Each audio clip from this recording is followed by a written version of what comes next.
Viral mahasiswa kedokteran UNS tetap berjuang hadiri praktikum meski sedang DPD, rela demi absensi. Walau sedang terserang DPD, seorang mahasiswa kedokteran di Universitas Negeri Surakarta 11 Maret tetap berjuang untuk menghadiri praktikum. Terlihat mahasiswa yang diketahui bernama Hafiz Dwi Yuliarto itu tetap mengikuti jalannya praktikum dengan kondisi kepala yang masih terpasang plester kompres layaknya pasien demam. Perjuangan Hafiz menjalani praktikum meski sedang terkena DBD itu viral di TikTok usai diunggah oleh teman sekelasnya melalui akun It's Tiara. Terlihat dalam unggahan tersebut, Hafiz memasuki ruangan kelas dengan menggunakan jas putih dokter. Yang menyita perhatian, Hafiz masuk ke dalam ruangan dengan menggunakan plester kompres yang terpasang di bagian keningnya.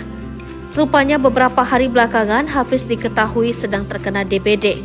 Lo kena DBD, tapi lo anak fakultas kedokteran, tulis akun tersebut. Namun demi tetap bisa mengikuti kegiatan praktikum dan absensi, Hafiz yang enggan mengikuti praktikum pengganti tetap memaksakan diri untuk masuk kuliah. Demi absensi dan anti praktikum pengganti tambahnya lagi. Tampak dengan tenaga yang tersisa, Hafiz maju ke depan kelas untuk menjalani praktikum.